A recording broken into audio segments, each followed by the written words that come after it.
Okay, class, settle down, settle down. Okay. How y'all doing? How are you today? This is William Sensei, yes. Thank you. So, I'm going to do go over a few things that are happening in the Olympic 2020. So, let's see. First thing of today is Tsuyu. Does anyone know what Tsuyu is? Oh, what is Tsuyu? William Sensei, is it rainy season? Ah, thank you, Teddy-kun. Yes, so Tsuyu is monsoon season, I guess, for Southeast Asia, or the United States may understand rainy season. So we have a rainy season that started actually yesterday. So June 7th or 8th starts in the rainy season. So it usually lasts in Japan for about 1 month. So that's why we'll probably have to be doing a lot of these inside. We can't go out and play like we used to if it's raining. I made a mistake yesterday when I mentioned about the no public viewing. Well, actually, no public viewing was for Saitama only, not Tokyo.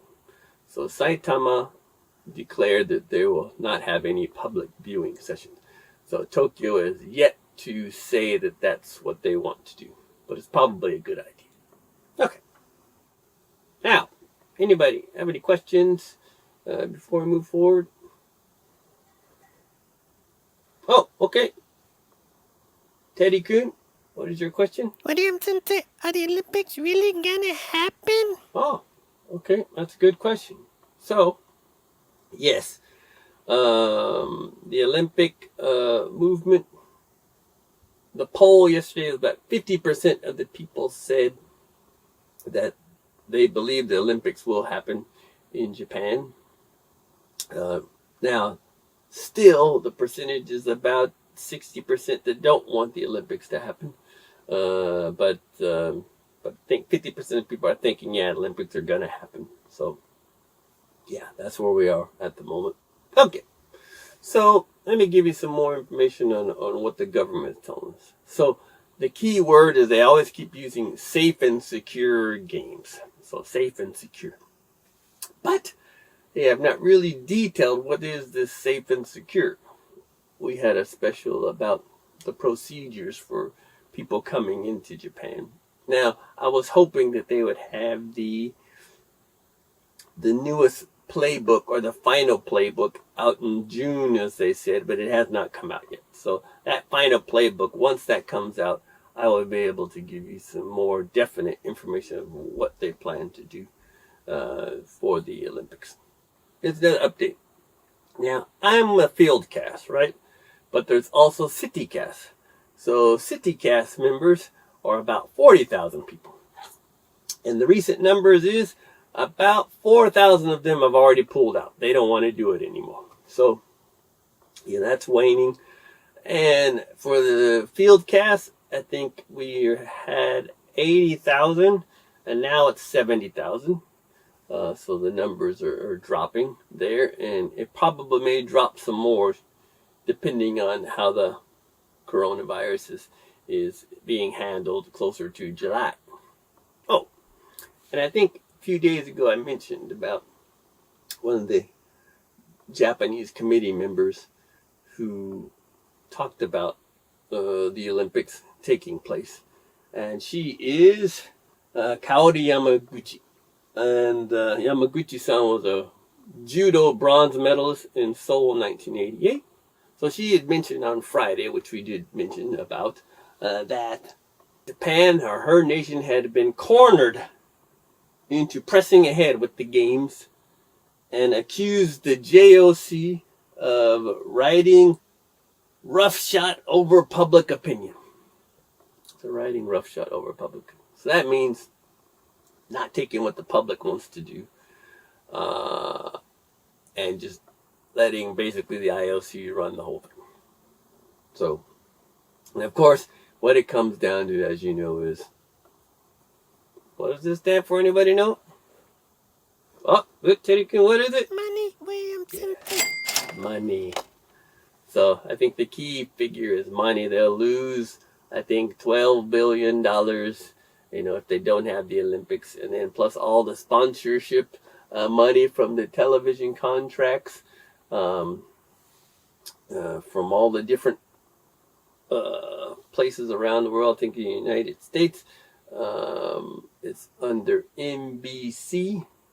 So, and they paid, I think, maybe $4 billion to get the contracts for this year's games and the next future games, something like that. So, they would lose that money if they couldn't publicize the game. And got a nice article from William Sensei's cousin, who said that they are planning full on for the Olympics in the United States to take place with the aforesaid NBC, planning on having about 7,000 hours of programming, and actually a few stations are going to be 24/7. I think the USA channel, they're going to have the games on for 24/7. So then they are going to actually show the opening ceremonies live, even though it'll be like in the wee hours of the morning in the United States, but they will do that live, they said. So that's a big first, so it'll be very interesting to see how that's going to happen. So that's the U.S. update. There's still no word on spectators being allowed in the games yet, so I'm sure that's going to happen with this final playbook that they're supposed to bring out. Honestly, I think if it's maybe an outdoor competition, then it's probably fine having, a few people to enjoy the games. But indoor competition, unless they're spread out pretty good, probably not the best thing, depending on where these people are coming from. Infection-wise with the COVID, still the major cities are the key hot spots, I guess you would say.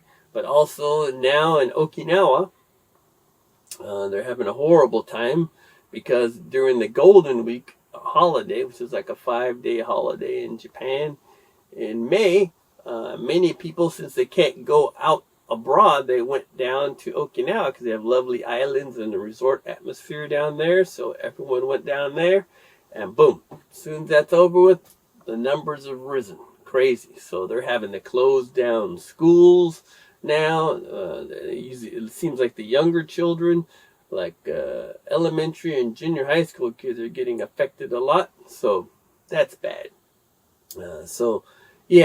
We're still having a hard time with the COVID-19 here in Japan. So we'll see how that happens, like in a month from now, of what's going to happen.